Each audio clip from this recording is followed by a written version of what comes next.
Maraming mga dahilan para masabing sikat ang isang tao. Halimbawa, kilala ba ang pangalan nila o yung mga nakakasama nila o yung mga nagawa nila? Siguro pwede mo ring tingnan kung ilan ang Instagram followers niya, di ba? Example na lang, di hamak na mas marami ang followers ko kaysa kay Ben. Okay? Wala naman akong pakialam sa ganon. Nasabi ko lang. Okay, sige. Since binigay mo yung example na yan, sasabihin ko na rin na si Pikachu lamang ng mga 100,000 followers kay Jason. So, Alam mo, yeah? bigla ko lang itong naisip eh. Hindi siya magandang example. Wala nang Okay. gumagamit ng Instagram Ganun? ngayon. Marami pa naman Hindi na siya nag-Instagram. uso eh. May IG ako. May IG ka ba, Dan? Meron. Oh, may IG si Dan. Ako rin. Okay. Okay. Diba?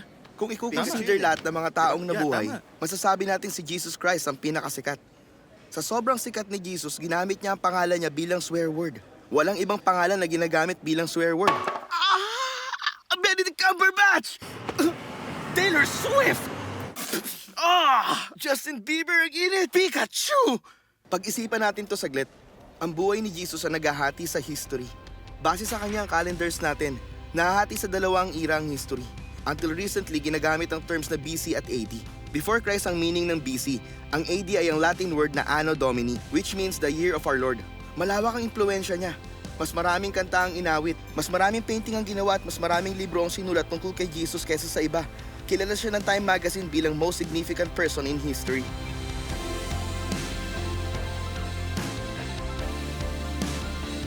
Tingin ko sa snowboarding. Nakalakihan ko ang Disney Channel so gusto ko maging part ng shows nila para makapagpasaya ako ng kids. Sa pinakamalaking technological invention, gusto ko maging next Steve Jobs. Singing. Doon ko gustong sumikat. Tsaka gusto kong mamit si Beyonce one day at maging friend siya. Sa fashion design, syempre. Sa pagbabackflips. Di ko kaya mag-backflip eh. Gusto mong sumikat sa pagbabackflip? Oo, Yung unang tikim pa lang sa food, alam ko na kung anong laman niya. Parang food connoisseur. Di ko planong sumikat. Di ko bet. Hindi sa pera. Saan ko ba gusto makilala? Good question yun ah. Sa pagiging dancer. Performing? Tipong sa Broadway? Baseball player. Oh, edi sa kapugian ko.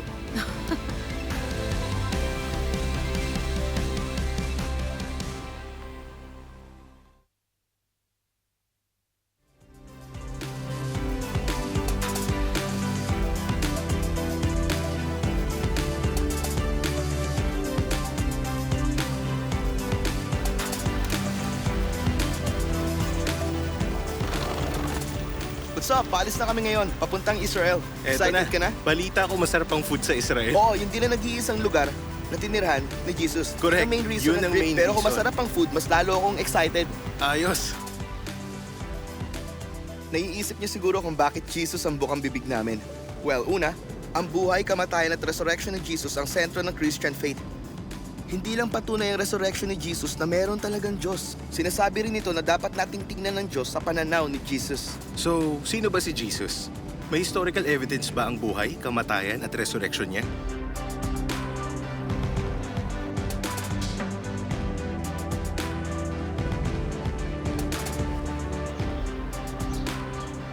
Tuwing may nagtatanong kung nabuhay ba talaga si Jesus, walang seryosong historian ang nagsasabing hindi siya nabuhay bilang tao.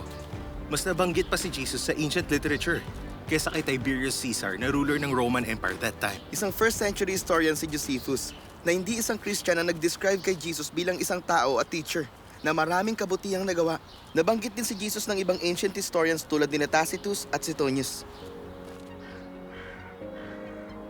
So merong ebidensya kahit sa labas ng New Testament na nabuhay nga siya rito sa Israel. Pero marami sa mga sinabi at ginawa ni Jesus dati nanggaling sa eyewitness reports na ni-record sa New Testament. Isang collection ng mga libro at sulat ang New Testament. Malaking bahagi ito ng Bible.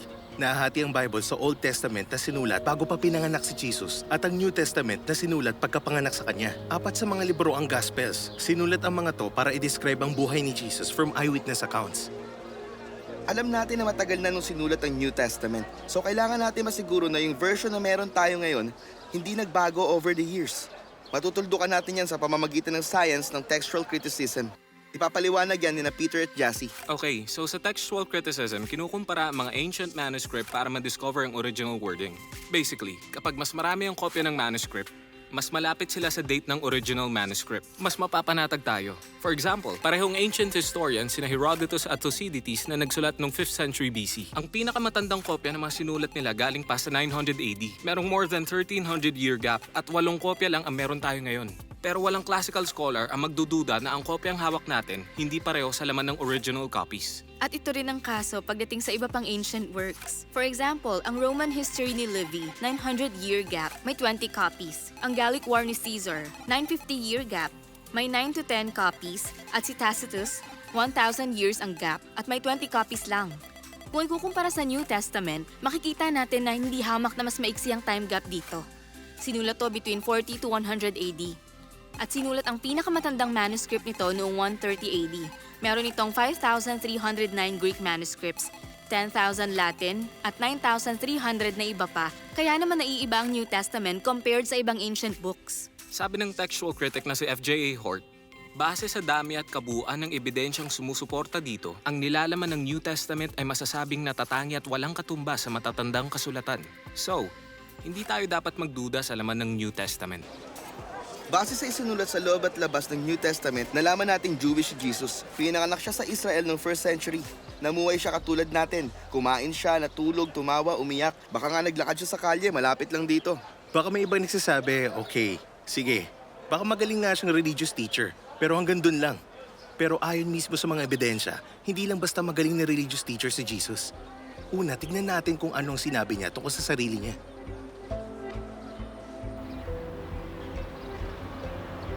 Okay, so anong sinabi ni Jesus tungkol sa kanya? Sabi ng ibang religious leaders, ito ang totoo. Sabi ni Jesus, ako ang totoo. Sinasabi rin to ng iba, dito mo hanapin ang buhay. Sabi ni Jesus, ako ang buhay. Sabi ni Jesus, ako ang tinapay ng buhay. Meaning to say, siya ang pupuno ng spiritual hunger sa mga puso natin. Lahat tayo may dinadalang bigat. May guilt, worry, takot at anxiety. Ang sabi niya, halika kayong nahihirapan at nabibigatan upang kayo'y makapagpahinga. Sa pagtanggap niyo sa akin, tinanggap niyo na ang Diyos. Kapag pinatuloy niyo ako, ganun din ang Diyos. Kapag nakita niyo ako, nakita niyo na ang Diyos.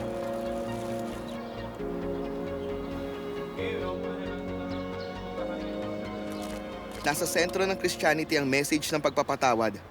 Madalas sabihin ni Jesus sa mga tao, napatawad ko na kayong lahat. Siguradong ikagagalit to ng religious leaders nung time na yon dahil alam nilang Diyos lang ang nakakapagpatawad. Nung sinabi ni Jesus ang ganong bagay, para niya nang sinabing kapantay niya ang Diyos. Isa sa mga pinakadirektang claim ni Jesus ang nakasulat sa Gospel ni John. Ang sabi niya, ako at ang Ama ay iisa. Sa galit ng religious leaders sa sinabi niya, gusto na nila siyang patahimikin. Ito ang sagot ni Jesus sa kanila. Pinakita ko lamang sa inyo ang kabutihan ng Ama, kaya bakit niyo ako nais mamatay? Hindi ang kabutihan mo ang dahilan, sabi nila, kundi ang kalapastanganan mo. Dahil sinasabi mong ikaw ang Diyos bagaman tao ka lamang. Kinontra siya ng iba. Sinabi ng mga nakarinig sa kanya, sinasabi mong ikaw ang Diyos? Naalala ko yung sinabi ni Bono nung tanungin siya about Teka bro, Jesus. baka hindi lahat. Alam ng lahat kung sino si Bono. Si Bono? Bakit? Siya ang lead singer ng U2, kaya kilala siya. I mean yung mga mas bata, kilala siya na matatanda, kagaya mo, kagaya nitong si Timmy. Iba na mga bata. Kilala mo si Bono, Dan? Oo. O ano, kita mo na? Di ba siya yung favorite ni Ben? O, di ba? Di niya alam. In-interview noon si Bono tungkol sa faith niya kay Jesus. Sabi sa kanya, isa si Jesus Christ sa great thinkers pati na religious teachers ng mundo. Pero anak ng Diyos? Parang malabo yata yun. Sabi ni Bono, sa palagay ko maling i-describe mo siya bilang great thinker o philosopher dahil ang totoo niyan, palagi niyang sinasabi sa mga tao na siya ang Misaya. Kaya nga siya pinarusahan. Pinako siya sa krus dahil sinabi niyang siya ang anak ng Diyos. So para sa akin, siguro siya nga ang anak ng Diyos o nababaliw siya. Pero parang mahirap yatang tanggapin na yung ilang milyong buhay na nabago sa buong mundo sa loob ng 2,000 years, lumalabas na na-inspire at nautulang pala ng isang manloloko. Yun ang malabo.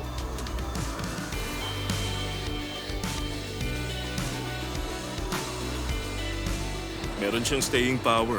Wala akong masyadong alam sa Christianity pero sa tingin ko sikat siya dahil sa mga salita niya, dahil sa teachings niya. Dahil siguro sa martyr for a cause persona niya. Siguro dahil sa tindi ng sacrifice niya kaya sikat pa rin siya.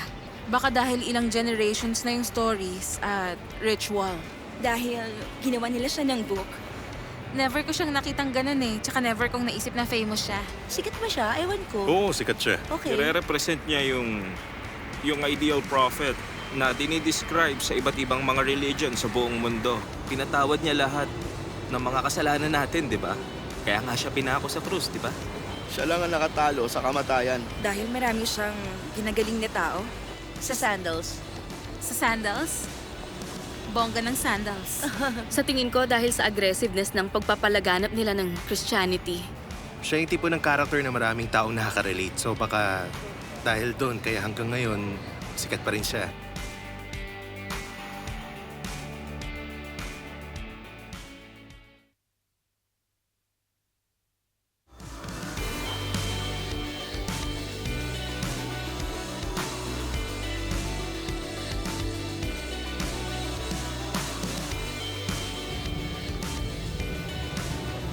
What's up guys? On the road na kami sakay ng bus at mukhang dito na ang Nazareth.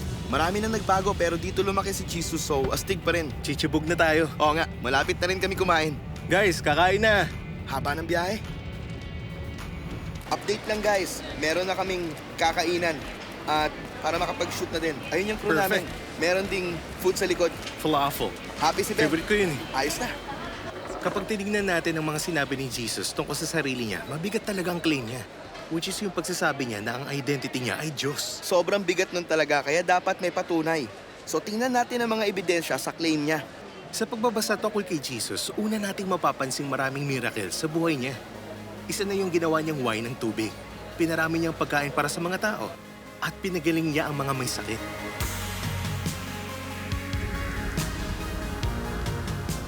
Biyahe kami ngayon kasama ang crew. Magiging masaya to. Looking forward kami. Sea of Galilee yan. Tanaw namin ng Sea of Galilee. Parang maliit siya o parang malaki. Ewan ko.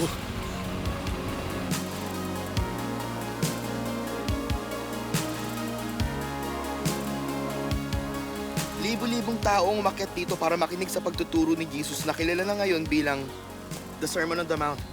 At ito ang naging mensahe niya. Ituring ang kapwa ng nais mong turing sa'yo. Mahalin ang kapwa gaya ng sarili. Mahalin ang kaaway. Ang mga turo niya ang nagsilbing foundation ng mga culture at civilization sa West. Marami sa mga batas natin ngayon ang nakabase sa mga itinuro niya. After 2,000 years, hindi pa rin to binabago. Isa sa favorite kong moment sa buhay ni Jesus ang sinulat sa New Testament ng kaibigan niya si Matthew. Lumapit kay Jesus ang isang lalaking may leprosy at hiniling niyang mapagaling. Hindi birong sakit ng leprosy.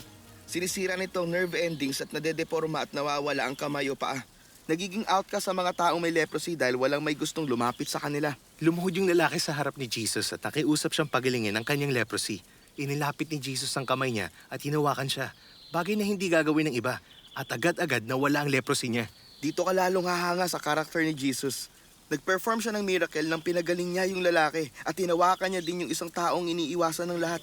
Nakikihalubilo si Jesus sa mga social outcast. Hindi niya binabase sa opinion ng marami ang pagtrato niya sa iba. Kaibigan siya ng mga naaapi pati ng mga taong parang hindi minamahal ng Diyos.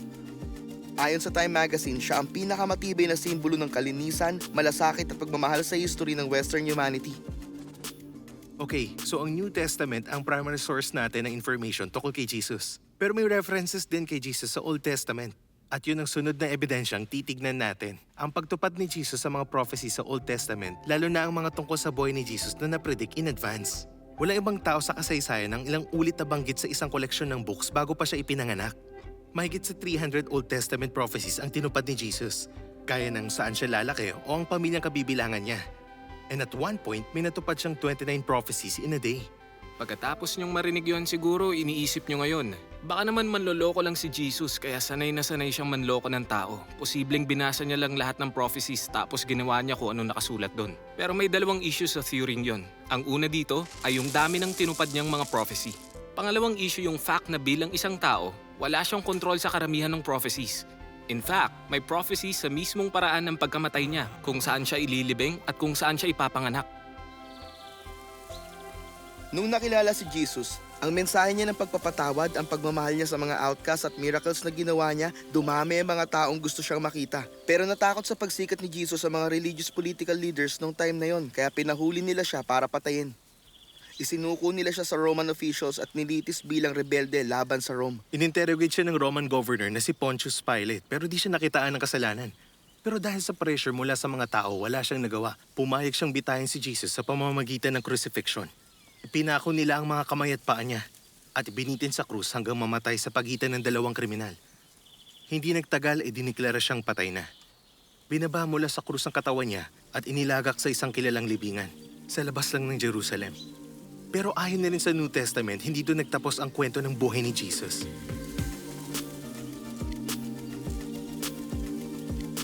Teka, siguro tingin nila kay Jesus siya yung long-haired guy na nasa movies? Yung naka-sandals at Yung robe? may balbas, tapos pinahihirapan. Tingin ng marami puti si Jesus. Di ko alam kung totoo yun. I think nakikita ng mga tao si Jesus bilang yung pinako sa krus. Nung bata pa ako, narinig ko na nasobra daw magpatawad si Jesus para siyang friend. Siya yung taong maraming alam sa mundo at tinuro niya ang nalalaman niya. Sabi nila anak siya ng Diyos. Maraming nagsasabi na siya ang Savior. Anak ng Diyos, parang siya ang koneksyon sa pagitan ng Diyos at tao. Nakita ko siya as historical figure. Mabait siya kasi prophet siya. Siya yung powerful guy sa langit. Ewan ko, pero ang dami niyang rules. Nakikita siya ng mga tao bilang prophet. Marami siyang ginawang kabutihan sa iba, pero may ibang di siya kinikilala bilang Diyos. Ang tingin ng mga tao kay Jesus, parang siya rin ang Diyos. Parang nilalagay siya sa parehong level kay God. Ewan ko.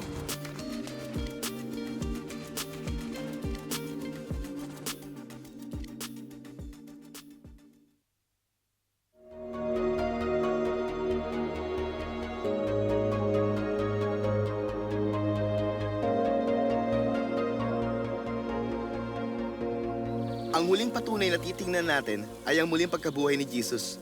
Mahalagang bahagi ng Christianity ang physical resurrection ni Jesus. Konektado to sa atin dahil mamamatay din tayong lahat. Pag umaten ka ng libing at pinanood mo ang pagbaba ng kabaong sa lupa, ramdam mong yun na talagang katapusan. The end na. Pero hindi ganun kay Jesus. Pagkatapos yung mamatay ay muli siyang nabuhay. Ibig sabihin, nawala ng saysay ang libingan, natalo ang kamatayan. Sa pamilya namin, wala kaming faith, walang religion, walang Diyos, walang dasal, walang Bible. Hindi namin pinag-uusapan. Napaka-atheistic ng dad ko. Kaya naman nung pinanganak ang kuya ko, a few years bago ako, Matthew ang name niya. Sabi ni dad, kailangan i-spell ang name niya na isa lang ang T para hindi maging biblical. Ayokong gayahin ang spelling ng nasa Bible. Kaya kapag tinignan mo ang birth certificate niya, isa lang ang T sa name niya. Nung mag-17 naman ako, high school ako noon, meron ako na-meet na friend sa woodworking class, si Chris. Bigla na lang niya ako nilapitan. Itong taong to, babaero, drug dealer, marami siyang kalokohan. Kaya ako sumama sa kanya at sabi niya, nagbago ang buong buhay ko dahil kay Jesus. So sabi ko, teka, kakaiba to ah. Tapos doon ako nagsimulang mag-explore bilang skeptic dahil gano'n naman ako. Kaya nung time na nag-open siya about Christianity, bilang tao na lumaking atheist, hindi ko basta tatanggapin ang sinabi niya. Sabi ko, okay, nangyari ba talaga to sa history? Nasaan ang ebidensya? Hindi ako yung klase ng tao na emotional. Hindi ako basta maniniwala sa isang bagay ng dahil lang sa emosyon ko. So, anong nangyari tuloy, sinabi ko sa sarili ko na mag-iimbestiga ako. So, mga 19 ako nung unang beses akong pumasok sa simbahan. At may iba pang mga skeptic. Sila yung mga skeptic na gusto talaga masagot yung malalalim na tanong. Sila yung mga tao na, oo, yan din yung tanong ko. Pero tingnan mo to, legit pala siya. I-compare mo yan sa ganito, ganyan. Doon ko sinimulang basahin yung lumang Bible na binigay ng lolo ko sa akin. Dahil umiikot ang Christianity sa isang tao, hindi lang sa ideas at philosophies, kailangan kong alamin una sa lahat kung nag-exist ba talaga siya. Nag-explore ako, nag-aral, chinek ko lahat. Nalaman ko sa Gospels na nabuhay nga siya, pero nalaman ko din na may mga tao kahit sa labas ng Bible na wala namang Christian agenda na sinasabi nag-exist siya.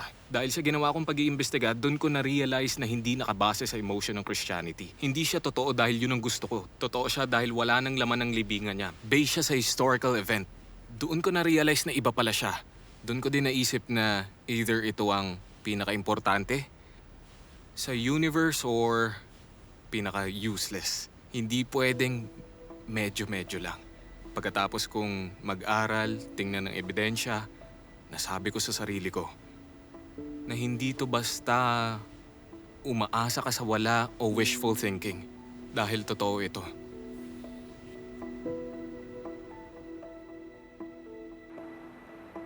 May 4 na ebidensyang nagpapatunay sa resurrection ni Jesus. Una, walang laman ang libingan niya. Nung pumunta doon ang mga kaibigan ni Jesus sa 3 araw, wala na ang katawan niya. Kung ano-anong paliwanag na ang lumabas para dito pero walang tumatagal kapag binubusisi na ng mabuti. For example, baka ninakaw ng otoridad ang bangkay niya. Kung ginawa nila yon, dapat nilabas na nila ang bangkay nung sinasabi na ng mga taong muling nabuhay si Jesus. Sabi ng iba, baka daw magnanakaw ang kumuha. Nung may nakakita kay Jesus, pinuntahan siya ng disciples niya sa libingan niya, pero wala doon ang katawan niya. Maliban sa mga pinambalot kay Jesus nang mamatay siya. Ito lang ang bagay na merong halaga na dapat kinuha ng mga magnanakaw. Kahit yung pirasong ipinambalot sa ulo ni Jesus, nakita nilang nakatupi at nakatabi. Ang pangalawang ebidensya sa resurrection ni Jesus ay ang pagsama niya sa mga disciple. Nakita si Jesus ng mahigit 11 times pagkatapos ng resurrection. At isang beses nakita siya ng may 500 katao. Sasabihin siguro ng iba, baka hallucination lang yan. Isipin niyo to, pwede bang sabay-sabay na mag-hallucinate ng ganong karaming tao? Pangatlong ebidensya ang pagbabagong nakita sa disciples ni Jesus. Napakabigat pa sa kalooban nila ang pagkamatay ng leader nila. At kahit sila mismo natatakot na mahuli at patayin din. Pero bigla na lang nagbago sila. Dahil imbis ng panghinaan sila ng loob, mas lumakas pa ang pag-asa nila. At nung makarating sa kanilang balita, pinagkalat din nila yun sa iba. Buhay si Jesus! Marami sa disciples ang pinatay o tinorture dahil sa pagpapalaganap nila ng balita. Bakit handa silang mamatay kung alam nilang hindi totoo ang sinasabi nila? Pero alam ng disciples ang totoo, kaya nagbago ang buhay nila. At ang pagbabalita nila, kumalat na sa buong mundo. Yun ang pang-4 na ebidensya. Bumabago ng buhay si Jesus hanggang ngayon. Meron ng mahigit 2.4 billion Christians sa buong mundo, kabilang sa bawat ethnic, economic at social background. Binalita ng disciples ang pagkabuhay ni Jesus at ngayon bilyon-bilyong Christians sa buong mundo ang nagsasabing nararamdaman nila mismo si Jesus Christ na muling nabuhay. Paano tayo dapat mag-respond dito? Lumalabas na sinabi nga talaga ni Jesus na isa siyang tao na maihahalin tulad natin sa Diyos. Base sa ebidensya, sa mga tinuro niya, buhay at pagkatao, ang pagtupad niya sa prophecy at pagkabuhay mula sa kamatayan. Patuloy ang lahat ng yon na totoo ang sinabi ni Jesus tungkol sa sarili niya. At hindi lang to basta head knowledge. Ramdam natin ito sa puso natin. Personal kong na-experience si Jesus at binago niya ang buhay ko. Yun ang gusto ni Jesus para sa atin. Buhay na wala ka nang hahanapin pa. Nagpakita ang Diyos sa atin gamit si Jesus. Walang dudang totoo ang sinabi ni Jesus. Nabuhay siya pagkatapos mamatay. May pag-asa pagkatapos ng buhay. At maging sa buhay natin ngayon. Nahanap ko na yun. Sana kayo rin.